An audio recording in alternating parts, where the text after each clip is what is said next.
नमस्कार, सगरमाथा टेलिभिजनको प्रस्तुति एसटिभी च्याटमा यहाँलाई स्वागत छ। म सुनिल दाहाल। वैशाख 30 को स्थानीय तहको निर्वाचनले सबै पार्टीमा तरङ्ग ल्याइदिएको छ। वैशाख 30 को स्थानीय तहको निर्वाचनमा सत्ता गठबन्धनमा अलि पेचिलो अवस्था छ। त्यो पेचिलो अवस्था भनेको चुनावी गठबन्धनमा सत्ता गठबन्धनमा देखिएको सकस। प्रमुख प्रतिपक्ष नेकपा एमाले पनि जसरी सत्ता गठबन्धनले चुनावी गठबन्धन बनाइरहेका छन् उसले पनि प्रयास गरेको छ। राप्रपा र त्यो सँगसँगै परिवार दल लगायत केही दलहरूसँग उसले चुनावी गठबन्धन गरेको छ। तर यता नेत्र विक्रम चन्द विप्लवले नेतृत्व गरेको नेकपामा भने चुनाव उपयोग गर्ने कि बहिष्कार गर्ने विषयमा अत्यन्तै धेरै पेचिलो अवस्था सिर्जना भएको छ। यतिसम्म कि पार्टीभित्र विज्ञप्तिहरू जारी भएका छन्, तछाड बछाड भएका छन् चुनाव उपयोग गर्ने कि बहिष्कार गर्ने भन्ने विषयमा। अहिले पछिल्लो समय विप्लवले नेतृत्व गरेको नेकपा फुडको सङ्घारमा छ। 4 ठुला नेता चारतिर फर्किएका छन्। अझ भन्नुपर्दा 2 एकातिर 2 अर्कोतिर। किन कहिले फुट्छ विप्लवको नेकपा? आज हामी यो विषयवस्तुमा बढी केन्द्रित रहेर छलफल गर्दैछौँ। आजको यो छलफलमा मसँग सहभागी हुनुहुन्छ नेपाल कम्युनिस्ट पार्टीका सचिवालय सदस्य हेमन्त प्रकाश ओली। यहाँलाई स्वागत छ। धन्यवाद। आराम हुनुहुन्छ? म ठिक छु। अब अलिकति पृष्ठभूमि जोड्छु। नेकपा माओवादी पुष्पकमल दाहाल प्रचण्डले नेतृत्व गरेको नेकपा माओवादी क्रान्तिबाट विमुख भयो भनेर वैद्यको नेतृत्वमा अर्को माओवादी बनाउनु भयो। त्यसपछि वैद्यको नेतृत्व पनि शिथिल भयो भनेर विप्लव नेतृत्वको माओवादीबाट नेकपा बनाउनु भयो। अब 2-4 दिनपछि धर्मेन्द्र वास्तोला या हेमन्त प्रकाश ओलीको नेतृत्वमा कुन चाहिँ माओवादी बन्छ? सवाल यहाँ छ। छलफल यहीँबाट प्रारम्भ गरौँ। यो प्रश्न अहिले सोध्ने बेला अझै भएको छैन जस्तो लाग्छ। किन भन्दाखेरि हामी अहिले विचारको बहसमा छौँ, वैचारिक बहसमा छौँ र केही चाहिँ व्यवहारिक कुराहरू पनि उत्पन्न भएका छन्। हामीले कपिल वस्तुको 12औं बैठकमा गरेको निर्णय के हो भने हाम्रो पार्टीले चुनावमा भाग लिँदैन र त्यो नै प्रमुख कुरा हो। त्यसको साथसाथै यसले चाहिँ के पनि भनेको छ भन्दाखेरि सहायक रूपमा चाहिँ यदि कोही भ्रष्टाचार विरोधी छन् अथवा चाहिँ जनसेवक खालका छन् अथवा राष्ट्रवादी छन् भने त्यस्ता चाहिँ स्वतन्त्र उम्मेदवारहरूलाई हामीले समर्थन गर्न सकिनेछ भनिएकोमा त्यसलाई स्वयं भनौँ न महासचिवले नै, यो पार्टीको प्रमुख महासचिवले नै त्यसको उल्लङ्घन गरेको हामीले अस्तिको चाहिँ नोमिनेसनदेखि प्रष्ट रूपमा दुनियाँले देख्ने गरी आएको छ। त्यसो भएको हुनाले कुनै पनि पार्टी भनेको चाहिँ निश्चित विचारधाराबाट निर्देशित हुन्छ र निश्चित लक्ष्यमा पुग्नका लागि त्यसले कार्यनीति र रणनीति बनाएको हुन्छ। त्यस अनुरूप गएन र निर्णयहरू पालन भएनन् भने त्यो पार्टीका रूपमा रहिरहँदैन, त्यो एउटा चाहिँ अराजक झुन्डमा परिणत हुन्छ। त्यसकारणले यसको मतलब समग्र जो चाहिँ मतलब समस्याहरू आएका छन् यसको मूल दोषी चाहिँ पार्टी महासचिव नेत्र विक्रम चन्द विप्लवमाथि तपाईँले यति गम्भीर प्रकृतिको टिप्पणी गरिसकेपछि, आशंका गरिसके पछाडि अब सँगै पार्टीमा बस्नुको औचित्य के र नैतिकता के? सवाल यहाँनिर। अब यस्तो हो कुरा कि हामीले बहस पार्टीभित्रै गरिरहेका थियौँ। पार्टीभित्र बहस अगाडि बढ्दा त्यसले ठाउँ लिन सकेन, त्यसलाई संस्थागत गरिएन भने त्यो बाहिर आउन बाध्य हुन्छ। त्यसकारणले अहिलेको बहस चाहिँ जनतासितै बहस हुन थालेको छ। यो एउटा सांस्कृतिक क्रान्तिको लक्षण पनि हो।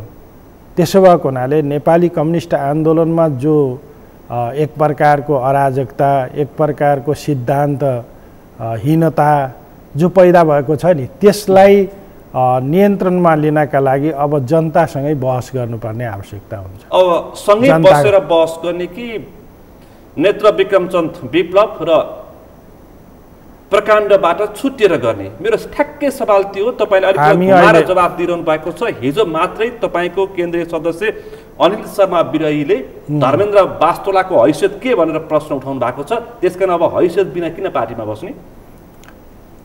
हामी त्यही हैसियतमा छौँ जुन हैसियत चाहिँ केन्द्रीय कमिटीले महाधिवेशनले तोकेको छ, त्यो हैसियतमा छौँ र त्यो हैसियतबाट अहिलेसम्म चाहिँ न हामीले उहाँहरूलाई हटाएका छौँ न उहाँहरूले हामीलाई हटाउनु भएको छ।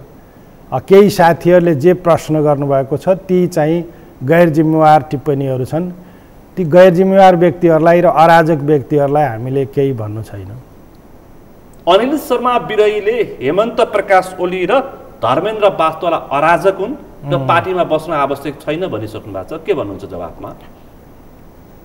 हामी पार्टीमा बस्नु आवश्यक छैन कि उहाँ पार्टीमा बस्नु आवश्यक छैन भन्ने कुरा त सबै जनताले हेरिरहेका छन् थाहा हुन्छ र पार्टीमा पनि त्यसको पर्सि निकुर्सी कहिलेतिर थाहा हुन्छ को पार्टीमा बस्न आवश्यक छ छैन भनेर कहिले थाहा हुन्छ?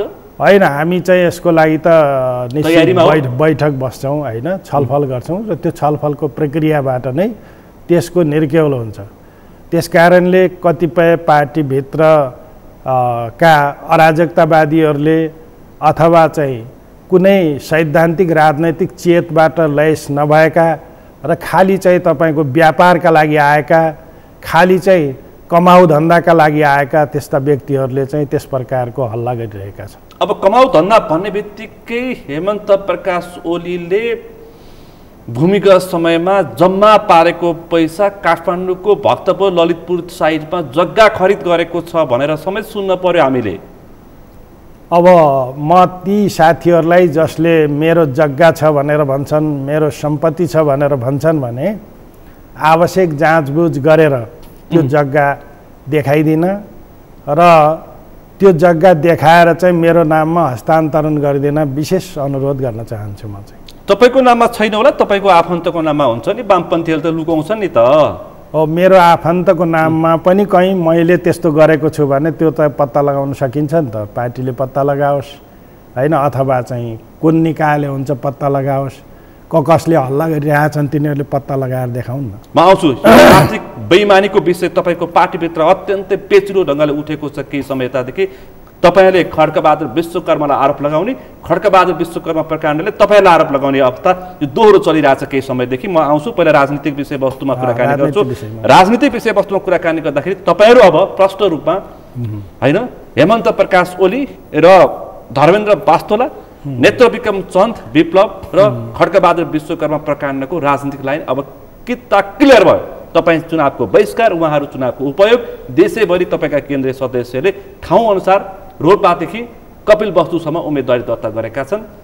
त्यही पनि ओडामा होइन कि मेयरमा, गाउँपालिकाको अध्यक्षमा। अब किन सँगै बस्ने? अब घुमाउने कुरै छैन कि त्यहाँ बस्नु पर्यो कि छुट्टिनु पर्यो? पहिलो कुरा त के बुझ्नु जरुरी छ भने हामीले जुन खालको प्रतिबद्धता लिएर मतलब प्रचण्डबाट विद्रोह गरेका थियौँ, त्यो विद्रोहलाई चाहिँ हामीले चुनावमा लिनका लागि गरेका थिएनौँ। चुनाव त त्यहीँ थियो नि। ती पार्टीहरू छँदैछन् जसले चाहिँ चुनावमा भाग लिएका छन् र 2/3 पनि पाएका छन् र 2/3 पाएर पनि त्यो राज्य सत्तामा पुग्दाखेरि त्यसबाट चाहिँ नेपाली जनताको कुनै पनि समस्याको समाधान भएको छैन र त्यहाँबाट झन् समस्याहरू पैदा भएका छन् भन्ने कुरा दुनियाँले देखेका छन्। त्यसकारणले अहिले चाहिँ हाम्रो पार्टीमा जुन खालको चाहिँ प्रस्ताव आएको थियो त्यो प्रस्ताव पारित भएको थिएन, त्यो अस्वीकृत भएको थियो। चुनावमा भाग लिने प्रस्ताव अस्वीकार गरेका थियौँ र चाहिँ जुन निर्णय भएको 4 देखि 14 सम्म बसेको कपिल वस्तुमा बसेको यो बैठक, त्यो बैठकले अस्वीकार गरेको थियो र चाहिँ त्यो बैठकबाट जे निर्णय गरिएको थियो, जुन निर्णयमा हामी पुगेका थियौँ त्यसको उल्लङ्घन चाहिँ अब अहिलेको महासचिवबाटै भएको छ र महासचिवको चाहिँ मतलब जुन एउटा मतलब टिम भनौँ उहाँहरूले उल्लङ्घन गर्नुभएको छ।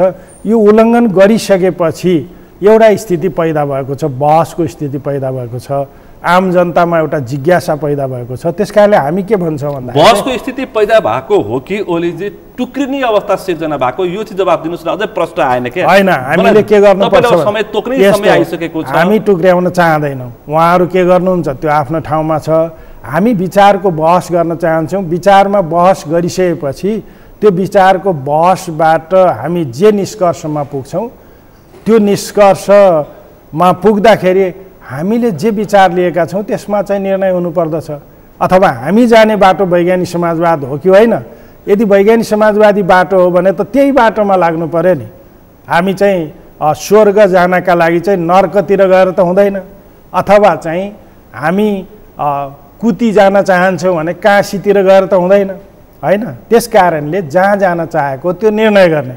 यदि चाहिँ हामी वैज्ञानिक समाजवाद, राइट, अनि त्यसपछि गएर नेत्र विक्रम चन्दहरू चाहिँ अब बहुदलीय जनवादतर्फ उन्मुख भएको भनेर स्पष्ट क्लियर छ क्या? जनताले यति बुझ्छन् कि अहिले सबै तपाईँले शिक्षित पारिसक्नु भएको छ जनतालाई, जनता क्लियर गर्छन्। अब यहाँ कहीँ लुकाउने ठाउँ छैन। त्यसकारण मैले भनेको तपाईँले अझै निष्कर्ष दिइरहनु भएको छैन कि अब बस्नुको औचित्य किन अब तपाईँले पुष्टि गर्न खोज्दै हुन्छ, जुनको आवश्यकता नै देखिँदैन? होइन, एउटा प्रक्रिया हुन्छ, त्यो त तपाईँ हामीले चाहिँ भनेर त्यस किसिमको चाहिँ सिधै हुन सक्दैन। र हामीले के भन्दैछौँ भन्दाखेरि छलफल के गर्दैछौँ भने एकदमै बहुदलीय जनवादै चाहिँ उहाँको चाहिँ मतलब गन्तव्य स्थल हो, अथवा उहाँहरू जान चाहेको चाहिँ संसदवादैमा हो भने जुन खालले चाहिँ हिजोसम्म यो खालको नाटक गर्नुभयो यो सबैलाई चाहिँ उहाँहरूले नाटकै थियो भनेर चाहिँ स्वीकार गर्नुपर्दछ। र चाहिँ के गर्नुपर्छ भने यो दलदल, यो संसदीय व्यवस्थाको दलदलमा नै उहाँहरूको चाहिँ गन्तव्य स्थल हो भने उहाँहरूले हाम्रो हात छोडिदिनुपर्छ, हामी चाहिँ बाटो लागौँ भनेर चाहिँ भनिदिनुपर्छ। त्यो खालको स्थिति हो भने हामी पनि अब नयाँ बाटोमा अथवा नयाँ बाटो भनेको चाहिँ बाटो लाग भन्ने कि विप्लव हेर्दै तपाईँलाई बाटो लाग भन्ने अवस्था के हो? अवस्था त त्यही हो नि। हामीले त त्यो ठाउँबाट पार्टी बचाएर ल्याएका थियौँ, संसदीय दलबाट पार्टी बचाएर ल्यायौँ कपिलवस्तुबाट। तर उहाँहरूले नै प्रशिक्षणहरूमा, बैठकहरूमा, फेरि निर्वाचन आयोगको कार्यालयमा गएर त्यो निर्वाचन आयोगमा पुग्नु भएको छ, विप्लव पछाडि बाहिर बस्नु भएको थियो भनेर प्रश्न बजारमा आएको छ। सही हो, त्यो चाहिँ उहाँले त्यसलाई सरसल्लाह गरेर निर्वाचन आयोगमा पुर्याउनु भएको थियो प्रकाण्डलाई। उहाँले निर्वाचन आयोगमा के गर्नुभएको थियो त भन्दाखेरि चाहिँ प्रावधानहरू सोध्नु भएको थियो र समय सार्ने माग गर्नुभएको थियो। पछि चाहिँ देउबासँग गएर पनि हार गुहार गर्नुभएको थियो। यो सबै कुराले के देखाउँछ भने उहाँहरू संसदीय व्यवस्थामा फर्किसक्नुभयो। र यो फर्किनका लागि चाहिँ यति धेरै नाटक उहाँहरूले किन गर्नुभयो र जनतालाई किन झुक्याउनु भयो भन्ने कुरा नै प्रश्न छ हाम्रो अगाडि। यो प्रश्नको जवाफ आएन भने तपाईँहरू के गर्नुहुन्छ? यो प्रश्नको जवाफ राइट, यो प्रश्नको जवाफ आएन र उहाँहरू चाहिँ संसदीय व्यवस्थातिरै लाग्नु भएको हो भने अब हामी चाहिँ सँगसँगै बस्नुको ठुलो त्यति औचित्य हुँदैन। कति दिनसँगै बस्नुहुन्छ? मेरो अर्को प्रश्न होइन, दिनको कुरा हुँदैन, दिनको कुरा हुँदैन। हामी छलफलको प्रक्रियामा छौँ, आम जनतासित पनि छलफलको प्रक्रियामा छौँ, हामी पार्टीभित्रका क्रान्तिकारी साथीहरूसित पनि छलफलको प्रक्रियामा छौँ, हामी पार्टीभित्रका संसदवादी साथीहरूको बिचमा पनि छलफलको प्रक्रियामा छौँ। यो छलफलको प्रक्रिया एउटा निष्कर्षमा पुगिसकेपछि हामी अघि बढ्छौँ। भेषराज भुषाल तपाईँको केन्द्रीय सदस्य हो? केन्द्रीय सदस्य हो। अनि योगेन्द्र कुमार कमाल चाहिँ जिल्लाको विशेष समितिको सचिव जस्तै हो उहाँ चाहिँ। अनि मतलब जाने मानेकै मान्छे हो उहाँ चाहिँ योगेन्द्र। दुईटा दृष्टान्त पेश गरेँ र चुडामणि ओली पनि हाम्रो पार्टीको केन्द्रीय सदस्य हुनुहुन्छ। उहाँहरू अहिले के गर्दै हुन्छ थाहा छ तपाईँलाई? थाहा छ। के गर्दै हुनुहुन्छ? उहाँहरू चुनावमा चुर्लममा डुब्नुभयो, संसदीय व्यवस्थाको चाहिँ चुनावमा। अब के गर्नुहुन्छ उहाँलाई? अब उहाँहरूलाई गर्ने भन्दा पनि चाहिँ नेतृत्वलाई नै के गर्ने भन्ने हुन्छ। विप्लवमा तपाईँहरू कहिले कारबाही गर्नुहुन्छ? होइन, अब हामी एउटा प्रक्रियामा छलफल गरिरहेका छौँ भनेर मैले भनिसकेँ। त्यस कारणले विप्लवमा कारबाही हुन्छ? होइन, त्यो त हुन्छ नि। जसलाई पनि जसले चाहिँ मतलब निर्णयको उल्लङ्घन गर्छ, मतलब त्यसमा टिक्दैन, जथाभावी चाहिँ मन परिजान्छ भने त सबैलाई त्यो नियम लागू हुन्छ नि कम्युनिस्ट पार्टीमा त। अरू पार्टी जस्तो त होइन, यहाँ चाहिँ एउटा व्यक्तिले जे मन लाग्यो त्यही गर्ने। यो पार्टी भनेको सामूहिक नेतृत्वको केन्द्रीकृत अभिव्यक्ति कमरेड विप्लव हो होइन। र कमरेड विप्लवले चाहिँ सामूहिक नेतृत्वको केन्द्रीकृत अभिव्यक्ति भयो त सामूहिक निर्णय जे भएको छ त्यो मान्नु पर्दछ होइन, त्यो किसिमले जानु पर्दछ। त्यसकारण र अझ के पनि मान्नु पर्छ, कारबाही हुन्छ के पनि मान्नु पर्छ। यो प्रश्न जवाब दिनुहोस् कि अब विप्लवलाई ढिलो चाँडो तपाईँहरूले कारबाही गर्नुहुन्छ अथवा उहाँलाई पार्टीबाट निष्कासन गर्नुहुन्छ? किनकि प्रश्न रूपमा चारजनाको नाम प्रस्तुत गरिसके, छलफलको प्रक्रियामा उहाँहरू स्थानीय तह वैशाख 30 को स्थानीय तहको निर्वाचनमा खुलमखुला प्रमुख उपप्रमुखमा प्रतिस्पर्धा गरिरहनु भएको छ। काहीँ त उहाँले अन्य पार्टीहरूसँग पनि चुनावी गठबन्धन गर्नुभएको छ भनेपछि सबै कुरा क्लियर छ। त्यसकारण अब कति दिनपछि मात्रै तपाईँले बाँकी राख्नुहुन्छ भन्ने मात्रै सवाल हो। यति दिन उति दिनको कुरा छैन, तर हुन्छ है, तर हुन्छ होइन, कारबाही हुन्छ होइन? होइन, अब त्यो त प्रक्रियामा जान्छ, कारबाही हुन्छ, कारबाहीको प्रक्रियामा जान्छ। के गर्ने भन्ने हुन्छ नि त, उल्लङ्घन गरिसकेपछि त के गर्ने कति गर्ने भन्ने विषयमा त त्यो त जान्छ, छलफलमा जान्छ। कस्तो कारबाही हुन्छ? होइन, यो त चाहिँ मतलब निर्णयको उल्लङ्घन गरिसकेपछि चाहिँ सामान्य नेतृत्वले गर्दाखेरि आफैले गरेको निर्णय विरुद्ध जाँदाखेरि त त्यो चाहिँ जटिल हुन्छ नि त प्रक्रिया, निष्कासन हुन्छ होइन। के गर्ने भन्ने कुरा चाहिँ हामी त्यो छलफलको प्रक्रियामा छौँ नि त। छलफलबाट उहाँ त्यसलाई रियलाइज गरेर आउनुहुन्छ, आउनुहुन्न, फर्कनुहुन्छ, आउँदिन भनिसक्नु भएको छ। ठिक छ, तपाईँकै कुर्सीमा मैले प्रकाण्डसँग छलफल गरेको थिएँ। चुनावमा हामी जान्छौँ, उपयोग गर्छौँ भनेर उहाँले प्रश्न बोलेर जानु भएको थियो। त्यसको 2 दिनपछि उहाँ निर्वाचन आयोगमा पुग्नु भएको थियो। त्यस कारणले हामीले के बुझ्नुपर्छ भने उहाँहरूले जसरी चाहिँ मतलब पार्टीलाई नै गलत दिशातिर लगेर जानुभयो अथवा चाहिँ यसलाई भनौँ न संसदीय आहालमै डुबाउनु भयो भनेदेखि त यसको स्वत उहाँहरू चाहिँ कारबाहीको भागी हुनु। कपिल वस्तुमा जो तपाईँको पार्टी महासचिवको गृह जिल्ला त्यही नै चुनाव उपयोग भएको छ। अब मैले धेरै भन्नै पर्दैन नि, होइन? ठिक हो, यो त दुनियाँका सामु छर्लङ्ग भइसक्यो। कुरा के हो भने बरु चाहिँ यो सिद्धान्त र राजनीतिको कुरा हो। सिद्धान्त र राजनीतिको कुरामा के छ भन्दाखेरि चाहिँ उहाँहरू वास्तवमा यो एकीकृत जनक्रान्तिको नाममा चाहिँ दार्शनिक रूपले सार सङ्ग्रहवादी हुनुहुन्छ होइन, र राजनैतिक रूपले उहाँहरू चाहिँ मतलब संसदीय संशोधनवाद उहाँहरूमा हाबी भएको छ, र चाहिँ मतलब साङ्गठनिक रूपले निषेधवादी हुनुहुन्छ उहाँहरू चाहिँ होइन। आफ्नो मतलब जसलाई मनपर्छ त्यसलाई सजातीय रूपमा लिनुभएको छ, जसलाई मन पर्दैन त्यसलाई विजातीय रूपमा लिनुभएको छ, र थबाङ महाधिवेशनमा जो फिलोसफी जुन दर्शन त्यहाँ संश्लेषण भएको थियो त्यसलाई दुरुपयोग गर्नुभएको छ र निषेधवादी तरिका अपनाउनु भएको छ।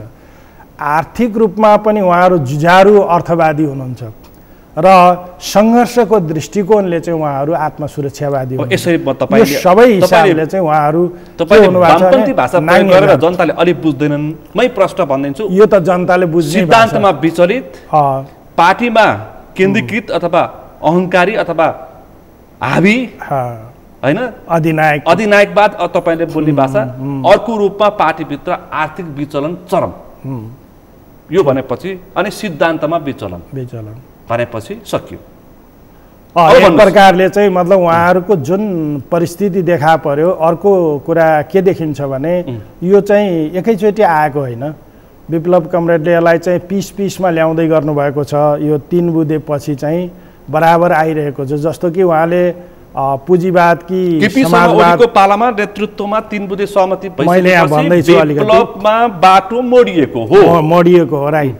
र उहाँले एउटा चाहिँ बुकलेट लेख्नु भएको छ, एउटा पुस्तिका सानो, त्यसमा पुँजीवाद कि वैज्ञानिक समाजवाद भन्ने जुन छ त्यसमा के भन्नुभएको छ भन्दाखेरि चाहिँ उपेन्द्र यादव पनि समाजवादी होइन, केपी ओली पनि समाजवादी, माधव नेपालजी पनि समाजवादी, अनि प्रचण्डजी पनि समाजवादी। यी समाजवादी सबै मिलेर संसदमा गएर संसदलाई निल्ने र त्यसबाट वैज्ञानिक समाजवाद ल्याउने भनिसकेपछि यो ख्रुश्चेभले चाहिँ सिधा भन्यो शान्तिपूर्ण सङ्क्रमण गरेर समाजवाद ल्याउन सकिन्छ भनेर। विप्लवजीले के गर्नुभयो भन्दाखेरि चाहिँ घुमाएर चाहिँ संसदमा गएर ल्याउँछौँ भनेर चाहिँ वैज्ञानिक समाजवाद ल्याउँछौँ। त्यहाँ चाहिँ मतलब ठिकै हो त, जनता मारेर समाजवाद आउँदो रहेनछ त। 10 वर्षमा 17,000 को ज्यान गएर के त भयो त? अहिले देख्नुभयो तपाईहरुले के बुझ्नुहोस् भने वैशाख 30 को स्थानीय तहको निर्वाचनमा कतिजना आफन्तहरू चुनावी प्रतिस्पर्धामा छन् जो तपाईलाई पनि थाहा छ, जसले बन्दुकको नाल पनि देखेन ऊ कहाँ थियो। हैन, यो कुरा के साबित भइसक्यो भने संसदवादबाट कुनै पनि हालतमा समाजवाद आउँदैन भन्ने कुरा त अहिले चाहिँ प्रचण्डजीहरू त्यही हुनुहुन्छ, 2/3 बहुमत ल्याउनु भयो, त्यो सबै गरेर पनि आएन नि। अनि द्वन्द्वबाट पनि त जनवाद आउँदो रहेछ भनेर पनि 10 वर्षको जनयुद्धले प्रश्न पार्यो त। 10 वर्षको गर्नुपर्छ भनेर 10 वर्षको जनयुद्धबाट आउँथ्यो भन्ने कुरा अफगानिस्तानका तालिबानहरूले साबित गरे। त्यसकारणले त्यत्रो अमेरिकालाई हराए। हामी यहाँ त अरु 2 वर्ष पर्खेको भए यहाँ समाजवाद आउँथ्यो। अमेरिकालाई हराए, तालिबानहरू चाइनिजको पक्षमा उभिए, एउटा शक्तिको पक्षमा त उभिएनन्। कसैले सहयोग गर्यो त्यो आफ्नो कुरा हो हैन, त्यहाँ गरेको होला। तिनीहरू हामी जस्तै क्रान्तिकारी मात्रै हो, मतलब तिनीहरू क्रान्तिकारी पनि होइनन्। हामीले के बुझ्नुपर्छ भने दाहालजी कि चाहिँ संसदीय व्यवस्थाबाट त्यहाँ गएर समाजवाद आउँछ भन्ने कुरा भन्नु गलत कुरा हो। त्यो चाहिँ कम्युनिस्ट कुरा होइन। त्यसकारणले त्यो बाटो भनेको चाहिँ संसदीय बाटोबाट चाहिँ आउँदैन भन्ने कुरा व्यावहारिक रूपमा पुष्टि भइसक्यो।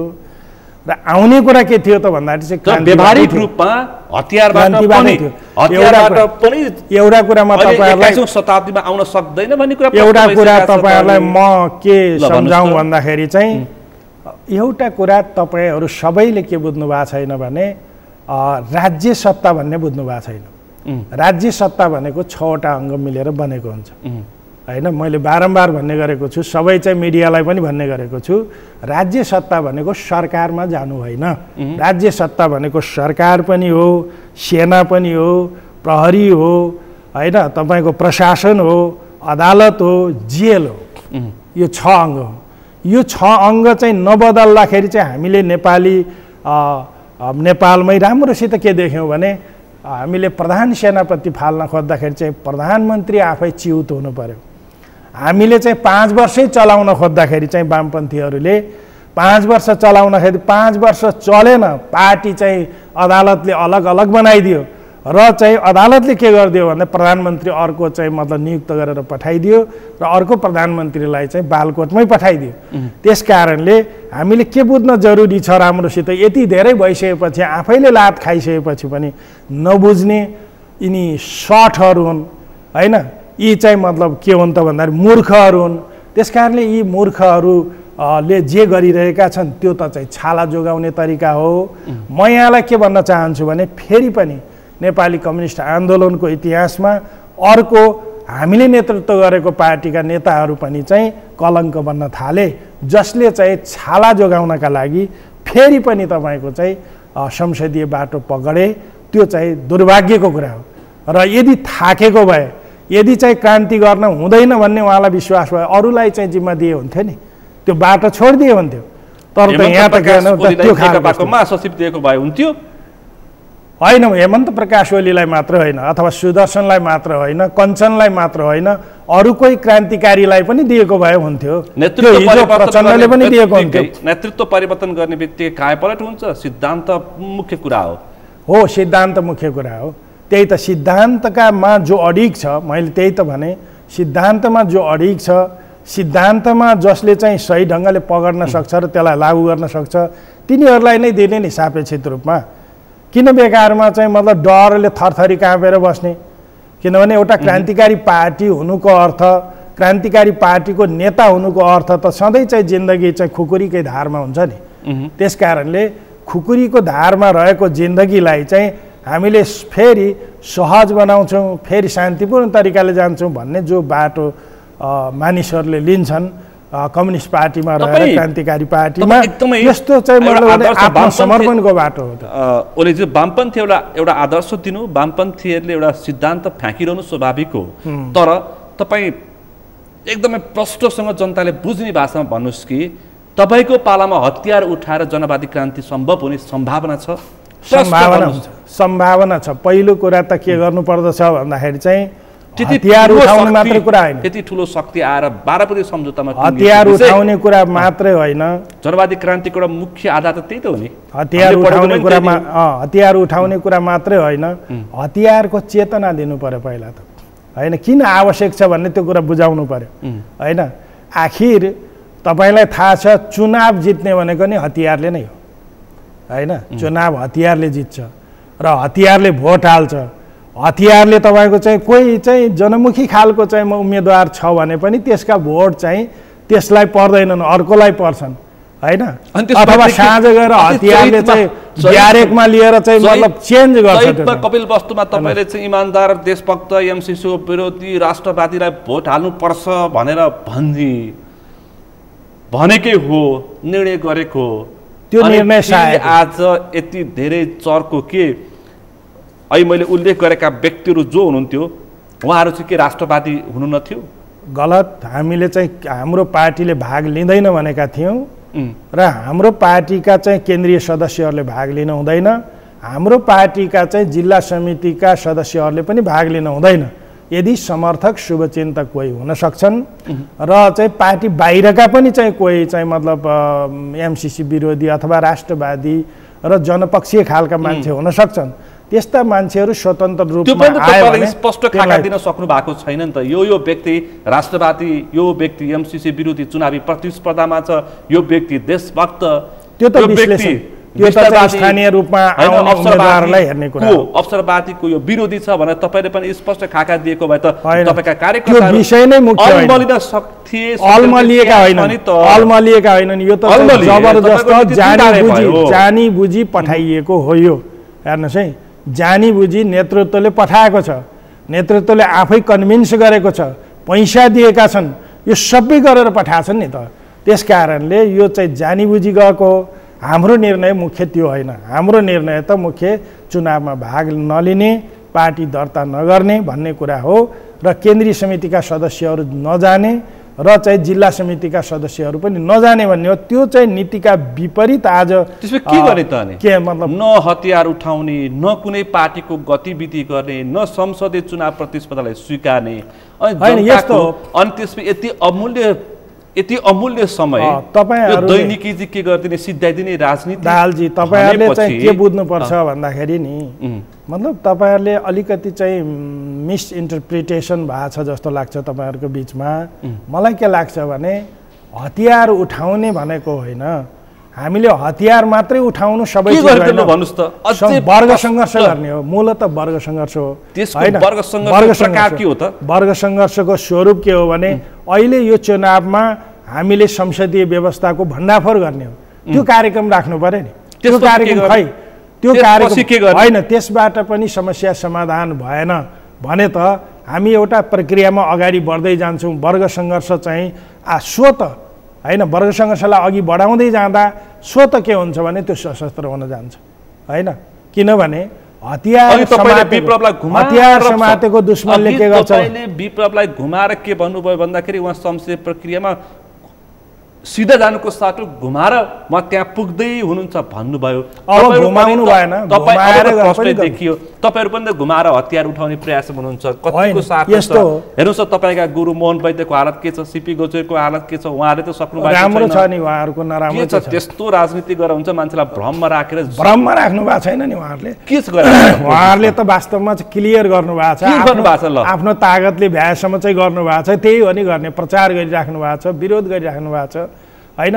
त्यसैको परिणामका रूपमा जब एउटा सङ्कट पैदा हुन्छ त्यो बेलामा स्वतः जनता आएर चाहिँ आफै चाहिँ त्यसको जनताले गर्ने हो नि। त्यो त हामीले त पार्टी भनेको चाहिँ बाटो देखाउने हो। यस्तो पार्टी भनेको चाहिँ वामपन्थीले यो देशमा कति वर्षसम्म गर्छन्? अब यो भ्रमको राजनीति चाहिँ मतलब उनीहरू पुँजीपतिहरूले कति वर्षसम्म गर्छन् तपाईहरुले यो भन्न सक्नुहुन्छ? विश्व नै पुँजीपतिहरूको हावी छ। हो, त्यही विश्व पुँजीपतिहरूको हावी छ। पुँजीपतिहरूको हातमा जाँदाखेरि के हुन्छ भन्दाखेरि चाहिँ उनीहरूले बन्दुकले सत्ता चलाइरहेका छन् होइन, बन्दुकले भोट खसाल्छन् र बन्दुकले गणना गर्छन् उनीहरूले। त्यो त देख्नुभयो नि त तपाईले। चाहिँ धाँधली हुन्छन्, सारा चिज हुन्छन्, मान्छे मर्छन्। तपाईँ क्यापिटल के अरे उसमा अमेरिकाको चाहिँ संसदमा देख्नु भएन? डोनाल्ड ट्रम्पले मैले जितेँ, बाइडेनले जितिसक्यो, मैले जितेँ भनेर चाहिँ त्यहाँ संसद भवनमा गएर गोली चलाउँछन्, मान्छे मार्छन्, होइन, मतलब गोराहरूको सत्ता छ भनेर कालालाई मार्छन्। यही न हो पुँजीवादी व्यवस्था भनेको चाहिँ। पुँजीवादी व्यवस्था भनेको चाहिँ ठुला पुँजीपतिहरूले, अहिले 1% पुँजीपतिहरूले अरू मतलब साना पुँजीपतिहरूलाई हत्या गर्दै जानुभयो नि। त्यस कारणले यो व्यवस्थामा पनि के हुन्छ भने ठुला पुँजीपतिहरूले सानालाई मार्दै जान्छन्, त्यहाँ हत्या गर्दै जान्छन्। यो त खुला अर्थ राजनीतिक प्रतिस्पर्धामा स्वाभाविक हो नि त। सबै समान हो त, एउटै घरको दाजुभाइ त अरूलाई बाँच्नै नदिने चाहिँ स्वाभाविक होइन नि। मुख थुनेर मार्ने स्वाभाविक होइन नि। गोरा म सत्तामा छु भन्दैमा खुला अर्थतन्त्र स्वीकार्नुहुन्छ कि स्वीकार्नुहुन्न? खुला अर्थतन्त्र होइन, 21औं शताब्दीको कुरा होइन, खुला अर्थतन्त्रको कुरा होइन। खुला अर्थतन्त्र स्वीकार्नु भनेको चाहिँ जिसका लाठी उसका भैँस भने जस्तै हो। जसको तपाईले भन्ने गरेको चिनिया कम्युनिस्ट पार्टीको सिद्धान्त, त्यहाँ पनि त खुला अर्थतन्त्रको प्रतिस्पर्धा छ।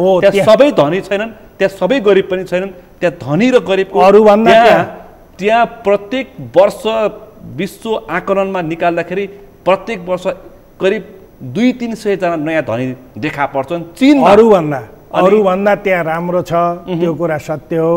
तर के होइन भन्दाखेरि चाहिँ चीनमा पनि त वैज्ञानिक समाजवाद त लागू भएको छैन, होइन? कुन देशमा त्यसमा पनि पुँजीवादै लागू भएको छ, होइन?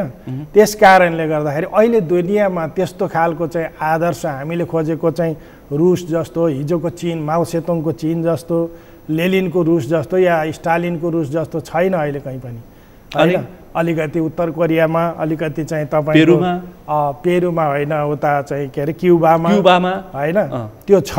पेरुमा तपाईँको वामपन्थी शक्ति नै समाप्त जस्तै भइसकेको अवस्था छ नि त। स्वाभाविक रूपमा चाहिँ त्यो समाप्त भयो। त्यो त चाहिँ मतलब तिनीहरूले गर्ने, पुँजीपतिहरूले गर्ने, होइन? त्यहाँको चाहिँ अधिनायकवादी शक्तिहरूले गर्ने, फासिस्ट शक्तिहरूले गर्ने काम चाहिँ तिनीहरूले गरे।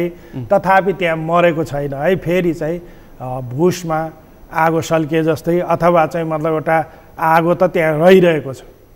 त्यस कारणले समाप्त भयो भनेर सोच्नुको अर्थ गलत हुन्छ। त्यो चाहिँ कोरा कल्पनामा वामपन्थीले वर्षौंसम्म विश्वमा कोरा कल्पना होइन नि, के हो कोरा कल्पना? मान्छेहरू त्यही भन्छन्, होइन?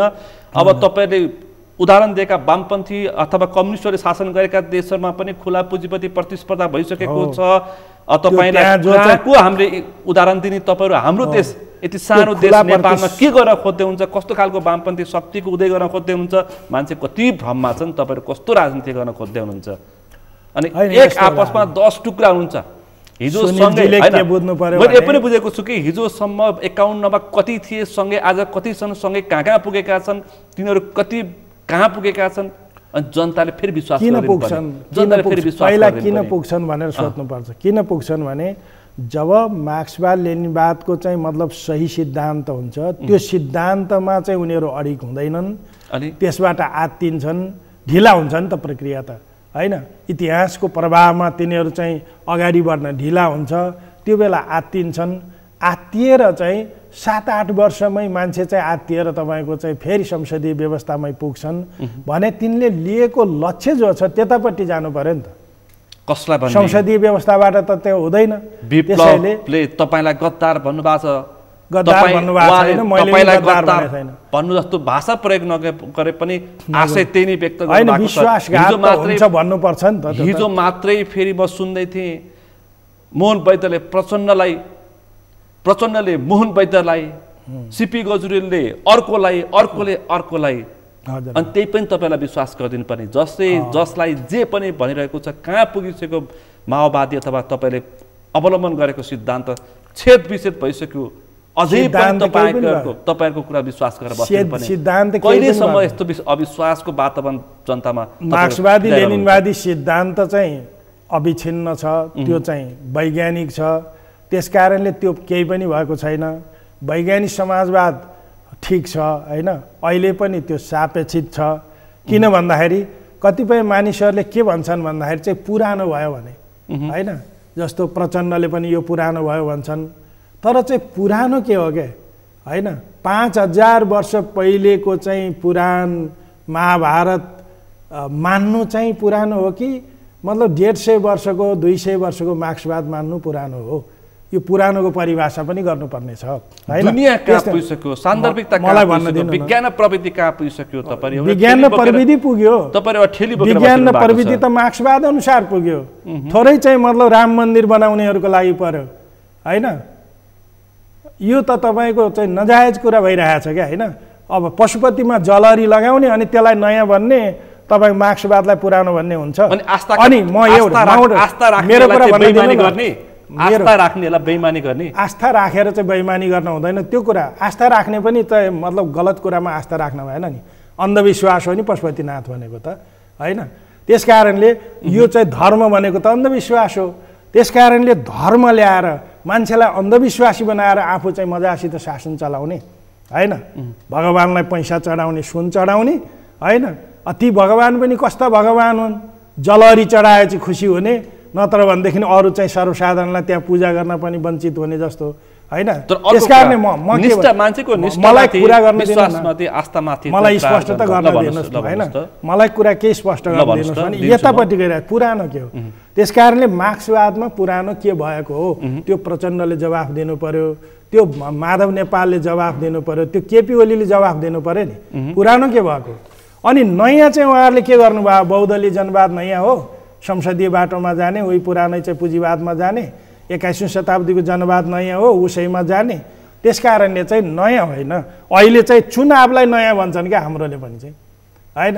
नयाँ भनेर ल्याउनु भयो चुनावमा जाने, यो चुनावमा त गइरहेको थियो बाबा चाहिँ, नयाँ के हो त्यो पो ल्याउनु पर्यो त। त्यसकारण नयाँ के हो, नयाँ के हो भने न त नयाँ त वैज्ञानिक समाजवाद हो, नयाँ त चाहिँ मतलब हामी क्रान्तिकारीहरू अघि बढ, त्यो भनेको चाहिँ के हो भने गरिब जनताको हैन, सबै जनताको समानता स्वतन्त्रता ल्याउने कुरा हो नि त्यो त हैन। सबैले चाहिँ खान पाउने स्वतन्त्रता हो त्यो चाहिँ, सबैले काम गर्न पाउने स्वतन्त्रता। पहिलो कुरा त सबैले श्रम गर्न पाउने स्वतन्त्रता, श्रम स्वतन्त्र हुनु पर्यो हैन। श्रमले स्वतन्त्रता पाएपछि के हुन्छ भने मान्छे स्वतन्त्र हुन्छ। अथवा अहिले जे उत्पादन हुन्छ नि सुनिलजी, जे उत्पादन हुन्छ, उत्पादन चाहिँ सामूहिक भइरहेछ, हरेक चिज उत्पादन सामूहिक भइरहेछ, तर त्यसको स्वामित्व व्यक्तिगत छ क्या। यो हो नयाँ कुरा, स्वामित्व व्यक्तिगत छ र त्यो स्वामित्व व्यक्तिगत स्वामित्वलाई चाहिँ हामीले सामूहिक उत्पादनको सामूहिक स्वामित्व जब बनाइदिन्छौँ नि त्यसपछि त्यो नयाँ हुन्छ। त्यसरी हुने हो नि। यहाँ त के छ भन्दाखेरि चाहिँ सामूहिक उत्पादन व्यक्तिगत स्वामित्व, व्यक्तिगत स्वामित्वले व्यक्तिगत सम्पत्तिले मान्छेलाई कहाँ पुर्याउँछ, आमा बाउ काट्दिन्छ, अपराधी बन्छन् त्यहाँनिर चाहिँ। व्यक्तिगत स्वामित्वको लागि चाहिँ हेर्नुहोस् त युक्रेनमा हैन, बिचरा युक्रेन चाहिँ अमेरिकाको हुने कि रुसको हुने त्यहाँ समस्या छ हैन। त्यो व्यक्तिगत सम्पत्तिका लागि हो नि, अमेरिकाले कमाउनका लागि हो नि, दुनियाँबाट लुटिरहेका छन् साम्राज्यवादीहरूले। यो व्यक्तिगत रसियाले पनि शक्ति प्रदर्शन गर्न लाग्यो कि हो नि त, राइट, रसियाले पनि गर्न लागेको, किन रसियन पुँजीवादीहरूले त्यही चाहन्छन् हैन। किनभने पुटिन त वामपन्थी होइनन् क्यारे, होइन तपाईहरु होइन भन्नुहुन्छ? होइनन्, पुटिन कहाँ वामपन्थी हुनु हैन। भ्लादिमिर भन्ने उनको नाम छ भन्दैमा चाहिँ उनी लेनिनका सन्तान हुन सक्दैनन् हैन। अब त्यस्ता नाम गरेका पनि त भ्लादिमिर हो नि हैन, जेलेन्स्की पनि। त्यसो भए हुनाले हामीले के बुझौँ भन्दाखेरि चाहिँ यताबाट समस्याको समाधान हुँदैन। हामीले नयाँ जे गरिरहेका छौँ त्यो मार्क्सवाद नयाँ हो। त्यो पनि तपाईहरुको क्लियर छैन के, स्पष्ट छैन के कस्तो खालको हो त्यो तपाईले तयार पारेको मार्क्सवाद समाजवाद कस्तो खालको हो। हामीले प्रसंग उठायौँ सबै समाजवाद हैन। माधव कुमार पार्टीको त माधव कुमार नेपालको पार्टी त नामै समाजवाद छ, उपेन्द्रको पार्टीको नामै समाजवाद छ, प्रचण्ड त हामी समाजवाद उन्मुख भइसक्यो अब गइसक्यो भनेर भाषण ठोक्दै हुनुहुन्छ। अब कांग्रेसको पनि समाजवाद त बीपीले सिद्धान्त छ हैन, उहाँहरुको बरु क्लियर छ, उहाँहरुको प्रजातान्त्रिक समाजवाद छ त्यो क्लियर छ। यता पनि त वामपन्थी समाजवाद छ, यता हामीले वैज्ञानिक समाजवाद भनेका छौँ यो क्लियर छ। यो समाजवाद मात्रै भन्ने के हो भन्दाखेरि चाहिँ न भाले न पोथी, यो हिजडा समाजवाद हो चाहिँ। त्यसकारणले हामीले के फेरि उहाँले त्यही भन्नुहुन्छ, न संसदको उपयोग न क्रान्तिकारीको छलाङ, यो पनि हिजडा समाजवाद भन्नुहुन्छ, उहाँले पनि त्यसो भन्नुहुन्छ। हामीले त वैज्ञानिक समाजवाद भनेका छौँ, कांग्रेसले प्रजातान्त्रिक समाजवाद भनेको छ त्यो पुँजीवादी समाजवाद हो, त्यो कुरा क्लियर छ। बीपी को कुरा क्लियर थियो हैन। हामीले चाहिँ वैज्ञानिक समाजवाद भनेका छौँ, त्यो कम्युनिस्ट समाजवाद हो। कम्युनिस्ट समाजवाद अथवा वैज्ञानिक समाजवाद भनेको के हो भने पहिलो कुरा त यसको चाहिँ यसले के गर्छ भने वर्गहरूको विभेद जो छ त्यो उन्मूलन गर्छ। दोस्रो कुरा यसले के गर्छ भने वर्ग विभेद पैदा हुने जो उत्पादन सम्बन्ध छ त्यो उत्पादन सम्बन्धलाई पनि यसले अन्त गर्छ र त्यो उत्पादन सम्बन्धबाट चाहिँ फेरि नयाँ सामाजिक सम्बन्धहरू पैदा भएको हुन्छ, विभिन्न सामाजिक विभेदहरू हुन्छन्, त्यसलाई पनि उच्च नीच हुन्छ त्यहाँ चाहिँ, त्यसलाई पनि जार मात्रै हो कि त्यसपछि गएर व्यवहारमा पनि त्यो गर्नुपर्छ नि त, त्यो व्यवस्था चाहिँ ल्याउनुपर्छ। त्यसको लागि हामीले भनेका तीनटा कुरा हुन्छन्। मार्क्सवादको आत्मा भनेको के हो भने क्रान्ति गर्ने तरिका भनेको वर्ग सङ्घर्ष हो। पहिलो कुरा, समाजमा वर्ग छ, वर्ग सङ्घर्ष हुन्छ। वर्ग सङ्घर्षका क्रममा मानिसहरूले, गरिबहरूले, जनताहरूले जब चाहिँ आफ्ना मागहरू लिएर अगाडि बढ्छन् त्यो क्रममा चाहिँ फेरि पुरानो सत्ताले दमन गर्छ। त्यो दमनको प्रतिरोधका प्रक्रियामा चाहिँ सशस्त्र सङ्घर्ष हुन्छ। सशस्त्र सङ्घर्षबाट चाहिँ वैज्ञानिक समाजवादी सत्ता कायम हुन्छ। त्यो वैज्ञानिक समाजवादी सत्ता कायम गर्नका लागि सर्वहारा अधिनायक त चाहिन्छ भनेर प्रष्टै गरेको छ त त्यहाँ त, होइन? त्यसैले मार्क्सवादमा कतै अर्थ राजनीतिक प्रतिस्पर्धामा दुई छिमेकी मुलुकको बीचमा, भारत र चीनको बीचमा, अमेरिकाको दबावमा, यस्तो विश्वमा एक किसिमको राजनीतिक ध्रुवीकरण र शक्ति ध्रुवीकरण भएको अवस्थामा तपाईँले जुन एउटा कल्पना देख्दै हुन्छ, सपना देख्दै हुन्छ, कसरी सम्भव? कल्पना होइन, समाजवादमा त यो वास्तविकता छ नि। वर्ग छैन भन्नु पर्यो कि धनी र गरिब छैन, सुनिल दाहाल र पशुपति शमशेर जवारा समान छन् भन्नु पर्यो कि होइन? होइन भने त के गर्नु पर्यो भन्दाखेरि चाहिँ यो त वर्ग त छ, होइन? शेष घले एकातिर छ, अरू जनता एकातिर छन्, होइन? यो त छ त, होइन? मुठीभर 10 जनाले तपाईँको चाहिँ यो देशको अर्थतन्त्र कायम गरेका छन्। विश्वमा 100 जनाले, होइन, 120 खर्ब डलरभन्दा बढी चाहिँ लुटिरहेका छन्, होइन? भनेदेखि चाहिँ यो वर्गको चाहिँ विभेद छ। यो विभेद चाहिँ वास्तविकता हो कि होइन? त्यो मानिस क्षमताले माथि पुग्यो भन्ने कि तलका भएका भुइँ मान्छेलाई उठाउने? त्यो मानिस क्षमताले होइन कि त्यो मानिस भुइँ मान्छेको रगत चुसेर त्यस्तो भयो। सबैलाई एउटै आँखाले हेरिदिने? एउटै आँखाले, किनभने तपाईँको चाहिँ जो धनीहरू छन् एक थरी क्षमतावान दक्ष मानिसलाई बेइमानी हुन सक्छ नि त। सामान्य बाँच्नका लागि तपाईँले शेष घलेको उदाहरण दिनुभयो। शेष घले यहाँ पढ्यो, त्यो लमजुङको घले गाउँको मान्छे, यहाँ इन्जिनियर पढ्यो, त्यसपछि गएर हङकङमा काम गर्यो, रसा पुग्यो, त्यसपछि अस्ट्रेलिया पुग्यो। यति दुःख गरेर उसले अस्ट्रेलियामा त्यति ठुलो प्रतिस्पर्धा गर्यो र क्षमता प्रदर्शन गरेर त्यो ठाउँमा त्यसलाई के भन्ने? अस्ट्रेलिया गएर पनि लुट्यो, यहाँ पनि लुटेर भएका हुन् नि यिनीहरू चाहिँ। सबैलाई लुट देखेपछि त कसले अब यो होइन, त्यो शोषण नगरिकन कसरी भयो भने त तपाईँ किन हुनु भएन धनी? रात दिन यसरी चाहिँ मतलब कराइराख्नु भएको छ, मेहनत गरिराख्नु भएको छ, होइन? तपाईँ बाँच्नलाई धौधौ छ, म बाँच्नलाई धौधौ छ, तिनीहरू धनी कसरी भयो? छुट्टै के क्षमता छ? सबैजना धनी हुन सक्छन् न भनेको? सबैजना हुनु पर्यो, सबैको एउटै क्षमता हुन्छ र सबैजना। मेरो क्षमता तपाईँको क्षमता त फरक हुन्छ नि त। पाउने हो भने हामी पनि हुन्छौँ, होइन? त्यो किसिमको चाहिँ मतलब अवसर पाउने भने हामी पनि हुन्छौँ, तर कि त्यो अवसर पाउनलाई तपाईँलाई आर्थिक आधार हुनु पर्यो। तपाईँ अस्ट्रेलिया जान सक्ने हुनु पर्यो, तपाईँको पारिवारिक त्यो सम्पत्ति विकास गर्नु पर्यो, होइन? तपाईँले शोषण नगरिकन चाहिँ कुनै पनि धनी हुँदैन, होइन? बाँच्नका लागि हुन्छ। तपाईँले जति श्रम गर्नुहुन्छ त्यो श्रमबाट आउने जो पैसा हुन्छ, जुन जागिर हुन्छ, त्यसले कहाँ हुन्छ त? यहाँ पनि ब्युरोक्र्याटहरू कसरी मोटाउँछन्? एउटा सचिवले काठमाडौँमा घर कसरी बनाउँछ? गाउँको सचिवले, गाउँपालिकाको सचिवले काठमाडौँमा घर कसरी बनाउँछ? के त्यसको तलबले बनाउँछ? हो, नलुटिकन बनाउँछ? त्यस्तो ठाउँमा चाहिँ तपाईँले ठिक पार्नु पर्यो क्या।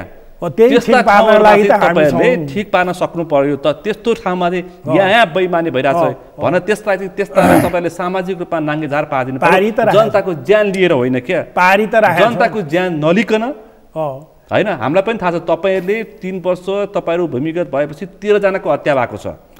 13 जना एउटा सडकमा हिँड्ने व्यक्ति भैँसे पार्टीको ओह्रालोमा एनसिएलको अफिस अगाडि एउटा 2 छाक टार्न नसक्ने काम गरेर फर्केको व्यक्तिको ज्यान गयो। अनि त्यसको मानवाधिकार तपाईँले हनन गर्नुभयो कि भएन? होइन, त्यसको मतलब के हो भने कयौँ मानिसहरू, निर्दोष मानिसहरू कहिलेकाहीँ चाहिँ गहुँ पिस्दा घुन पनि पिसिन्छ भन्छन् नि, त्यस्तो हुन्छ। त्यस बेलामा हेमन्त प्रकाश ओलीको एउटा परिवार पिसेको भए मैले पिसिएको भए के हुन्थ्यो होला त? होइन, पिसिएकै त छन्, हाम्रा परिवारका सदस्यहरू मारिएका छन्, पिसिएका छन्, त्यो छँदैछ।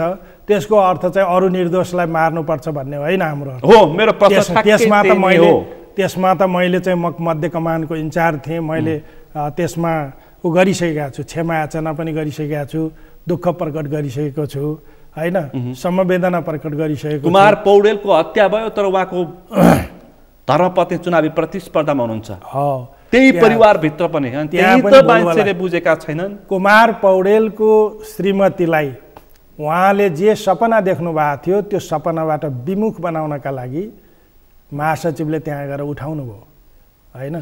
वास्तवमा चाहिँ उहाँको प्रतिक्रिया पनि आज मेरो सो निर्णय हो भन्नुभएको छ उहाँले। सो निर्णय होइन, त्यहाँ गएर चाहिँ उहाँले जबरजस्त निर्णय गराउनु भएको छ। त्यस कारणले कुमार पौडेलका श्रीमतीहरूलाई अथवा सबै शहीद परिवारलाई म के भन्न चाहन्छु भने तपाईँ कहिल्यै पनि यो संसदवादीहरूको चाहिँ जाल झेलमा नपर्नु होला होइन।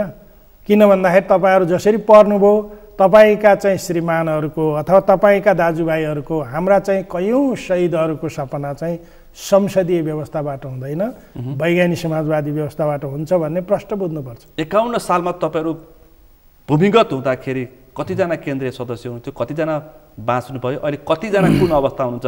डाक्टर बाबुराम भट्टराई त कहाँ हुनुहुन्छ? डाक्टर बाबुराम भट्टराई जो तपाईँको कुनै समयको नेता हुनुहुन्थ्यो, आज पुष्पकमल दाहाल कहाँ हुनुहुन्छ? कुनै समय तपाईँको नेता हुनुहुन्थ्यो। मोहन वैद्य कहाँ हुनुहुन्छ? यस्ता थुप्रै नेताहरू म उदाहरण दिन सक्छु, तर आज तपाईँहरू दुईजना हुनुहुन्छ वैज्ञानिक समाजवाद जोगाउने भनेर। को हुनुहुन्छ?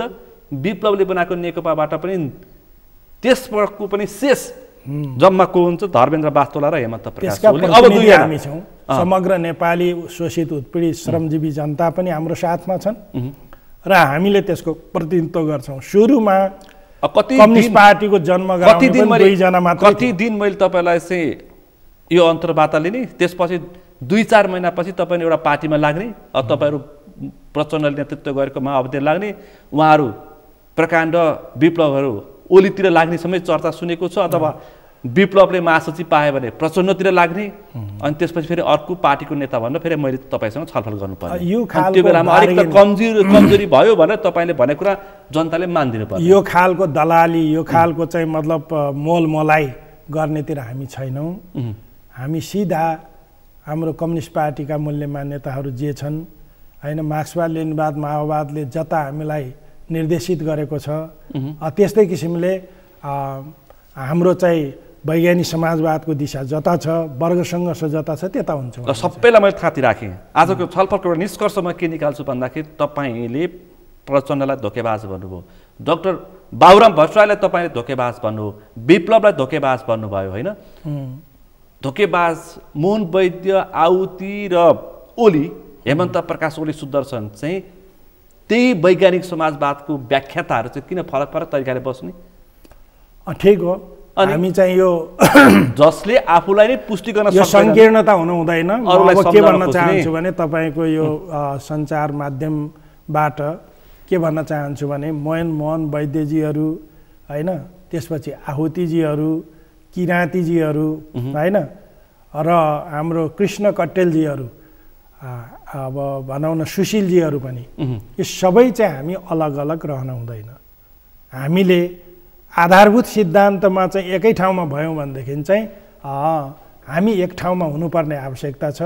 हामीले के भनेका छौँ भने अब वृहत कम्युनिस्ट एकता गरेर जानुपर्छ। हामी चाहिँ क्रान्तिकारी कम्युनिस्टहरूको एकता हुनु आवश्यक छ। प्रचण्ड ओलीसँग होइन, प्रचण्ड ओलीसँग चाहिँ हामी अहिले गर्न चाहँदैनौँ, किनभने उहाँहरूले सिद्धान्त जुन लिनुभएको छ त्यो सिद्धान्त संसदवादबाट मुक्त हुनुपर्दछ। संसदीय व्यवस्थाबाट मुक्त भएर उहाँहरू आउनुभयो र वैज्ञानिक समाजवादका मान्यताहरूलाई स्थापना गर्न तयार हुनुभयो भने हामी उहाँहरूसित पनि गर्न तयार छौँ। त्यो त धेरै परको असम्भवको विषय भइसक्यो, यो छलफल गरेर समय व्यर्थ नपारौँ। तर तपाईँहरू जो वैज्ञानिक समाजवाद भनेर यतिखेर समाजलाई अलिकति प्रशिक्षित गर्न प्रयास गर्दै हुनुहुन्छ, त्यसमा तपाईँहरू बिचमा त एकता छैन भनेपछि कसरी पत्याउने? जनताले क्या कहिले हुन्छ ल भन्नु? त्यो एकताको बाधक पनि के छ भन्दाखेरि चाहिँ हाम्रो नेतृत्व पनि छ, छोड्नु पर्यो। कारणले गर्दाखेरि चाहिँ उद्देश्यमा समस्या भइसकेपछि अवरोध भइसक्यो, छोड्नु पर्यो। उद्देश्य हाम्रो हुनेहरूसँग मिल्नु पर्यो एकदम। अनि त्यो त तपाईँले सिकाउनु पर्छ। चाहिँ हामीले चाहिँ नै होइन, तपाईँहरूले सिकाएर मात्रै पनि हुँदैन, तपाईँहरूले पनि सिकाउनु पर्छ। फेरि तपाईँहरूले नसिकाउने भन्ने के छ र? भुइँ मान्छेहरूले अथवा चाहिँ विभिन्न बौद्धिक समुदायहरूले हामीलाई भनिराखेका छन्, तपाईँहरूले पनि भनिराख्नु भएको छ, तपाईँहरूबाट सिक्नुपर्छ, हामी मात्रै खुब जान्नेछौँ भनेर हामी भन्दैनौँ। त्यस कारणले यो चाहिँ नेपाली जनताको चाहना पनि हो, क्रान्तिकारीहरूका बिचमा एकता हुनुपर्छ। त्यसको लागि हामी पहल गर्न तयार छौँ। त्यसको लागि हामी कहिलेसम्म सम्भव छ? सम्भव कहिलेसम्म छ? प्रश्न यहाँनिर छ। होइन, हामी छिटोभन्दा छिटो यो प्रक्रियामा पहलमा जानुपर्छ भनेर हामीले पार्टीलाई त्यहाँ पनि नेता कसलाई मान्ने भन्ने समस्या आइहाल्छ। वामपन्थीको समस्या त्यही छ, नेतृत्व कसले गर्ने भन्नेमा त्यही ठ्याक्कै पर्छ। तपाईँले भनेको सही हो। जसले कार्यदिशा र कार्यक्रम पेश गर्छ त्यसलाई नेता मान्ने, र चाहिँ जसले चाहिँ सबभन्दा बढी भूमिका खेल्छ होइन, रेभोल्युसनलाई अघि बढाउन सक्छ, त्यसैलाई नेता बनाउने नि। तपाईँ साधारण कार्यकर्ता भएर बस्न सक्नुहुन्छ? सक्छु म त मानिदिनुपर्छ। हामीले कार्यकर्तै भएर त आएको छु म जिन्दगीभरि चाहिँ 40 वर्षसम्म लगातार म झोला बोकेरै त हिँडेको छु। तपाईँ पनि प्रचण्डसँग टसल परेर छोडेर हिँड्नु भएको त होइन, प्रचण्डसित त विचारमा टसल पर्ने कुरा भइहाल्यो होइन। विचार नमिलेपछि विद्रोह गर्नु अधिकार हो भन्ने प्रचण्डले सिकाएको थिए, त्यही अब मैले भन्न खोजेको यति समस्या छ वामपन्थी अथवा तपाईँहरू कम्युनिस्टभित्र यति समस्या छ, नेतृत्वको यति समस्या छ कि त्यहाँ नेतृत्व पाएन भने 3 जना बोकेर पार्टी बनाउँछ। कतिवटा वामपन्थी पार्टीहरू छन्, कतिवटा छन्। न तपाईँहरूले मान्ने वैज्ञानिक समाजवादतर्फ केन्द्रित हुनेहरू होस् अथवा संसदीय प्रक्रियालाई मान्नेहरूमा कतिवटा पार्टी समूह छन्। मेरो एउटा धारणा के हो नेपालका वामपन्थीहरूको हालत टुक्रा टुक्रा हुनुहुन्न, सबैलाई समेटेर जानुपर्छ भन्ने धारणा हो। भन्ने त यो संकीर्ण धारणाले गर्दाखेरि चाहिँ बिग्रिएको हो होइन। त्यसमा केही बाधक तत्त्वहरू छन्, त्यसले गर्दाखेरि चाहिँ बिग्रिएको। मैले बारम्बार पार्टीमा के राखेको भने सबै यो चाहिँ मतलब क्रान्तिकारीहरूका बिचमा, कम्तीमा पहिला क्रान्तिकारीहरूका बिचमा गरौँ, वामपन्थी नबनाउँ। किनभने लेनिनले के भन्नुभएको छ भने सबै कम्युनिस्टहरू वामपन्थी हुन्छन् तर सबै वामपन्थीहरू कम्युनिस्ट हुँदैनन्, जे भन्नुभएको छ त्यो कुरा नै कम्युनिस्ट भन्नेहरू त तपाईँहरू मिलाएर देखाउन सक्नुहुन्छ? राइट, त्यो देखाउन सकिन्छ। कहिलेसम्म? निकट भविष्यमा हामी यो छलफलको प्रक्रियामै छौँ अहिले पनि। कति दिन टिक्छ? बनिहाल्यो भने पनि होइन, हामी दीर्घकालीन ढङ्गले गर्ने, बरु ढिला गर्ने, राम्रो गर्ने। जो हत्केलामा हात राखेर 10 वर्षको युद्ध गरेर सँगै बाँच्ने सँगै मर्नेहरूको हालत यो छ। अब विश्वास गरिदिनु पर्ने होइन, विश्वास त तपाईँको चाहिँ गरिदिनु पर्दैन, त्यो विश्वास हामीले पैदा गर्नुपर्छ। क्रान्तिकारीहरूले हत्केलामा ज्यान राखेर सँगै बाँच्ने सँगै मर्ने भनेर तपाईँहरू अहिले पनि कुरा सँगै लागेका मानिसहरूको छेद विच्छेद अवस्था कस्तो छ, मानिसहरू कहाँ पुगिसके, अहिले पनि कुरा त्यही हो। अनि अहिले पनि के हो भने सँगै चाहिँ हत्केलामा ज्यान राखेर हिँड्नेहरूकै एकता हुने हो अहिले पनि, एकता गर्दा त। किनभने क्रान्तिमा लाग्ने भनेकै हत्केलामा ज्यान राख्ने कुरा हो। विप्लव कहाँ पुग्नुहुन्छ त अब छुटिसकेपछि? उहाँ ओलीसँग मिल्नुहुन्छ कि? पहिलो कुरा त उहाँ छुट्नु भएको छैन होइन, छुटिसकेपछि कुरा गरौँला उहाँको विषयमा। छुट्टी कुरा तपाईँले त विज्ञप्तिको हैसियत खोइसकेपछि त होइन, हामीले त के भन्नु, हैसियतै खोइसकेपछि त बस्नुको उचित छैन। अब मैले भन्नु धेरैले कतै प्रचण्डपट्टि हो कि कोही ओलीपट्टि हो कि भनिरहेछ नि, तपाईँ प्रश्न भित्रको मान्छे। विज्ञप्ति तपाईँ हेर्न सक्नुहुन्छ, सचिवालय सदस्यले सचिवालयको हैसियत प्रयोग गरेर के भन्नुभयो भने कञ्चन कमरेडले यदि 12औं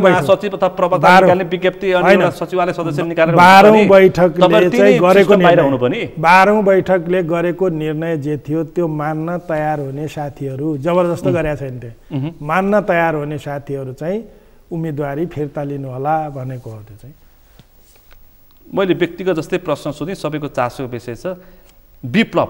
अहिले पछिल्लो सबैले आशा अपेक्षा गरेका र विप्लव एउटा केही युवाले त आदर्श मानेका विप्लव, अब यो दिन तपाईँहरूको पार्टीभित्र नेकपा जो पार्टी छ त्यसमा छेदविच्छेदको अवस्था देखा परेको छ, उहाँ कहाँ जानुहुन्छ? होइन, विप्लव कमरेडलाई चाहिँ सकेसम्म क्रान्तिमै ल्याउने हामी कोसिस गर्छौँ। सम्भव त देखिँदैन पछिल्लो समय हेर्दाखेरि। तर विप्लव बनेको कसरी हो, सबैको आशा र भरोसाको केन्द्र बनेको कसरी हो भने त्यो त सामूहिक प्रयत्नबाट, सबैको श्रमबाट हुनुभएको थियो। उहाँ एक्लै त हुनुभएको थिएन होइन। त्यो कुरालाई उहाँले चाहिँ बरु ख्याल गर्नु भएन र बिर्सनु भयो। जसले गर्दा म मात्रै भएँ भन्ने खालले चाहिँ व्यक्तिवादी ढङ्गले जसरी जान खोज्नुभयो त्यो राम्रो कुरा भएन भन्ने हो हाम्रो चाहिँ। अलिकति तुस हुने बित्तिकै कम्युनिस्टहरू एकले अर्कालाई ढुलमुले नीति शैली भनेर आरोप प्रत्यारोप गर्ने अनि त्यसपछि उपलब्धि नपुग्ने यस्तै छ होइन। हामीले चाहिँ कुनै त्यस किसिमको व्यक्तिगत रूपमा आरोप प्रत्यारोप गर्ने कुरा पनि होइन। यो व्यक्तिगत ऋषि मैले भन्नुहुन्छ भने त मैले त मन पराएरै आएको हो नि उहाँलाई।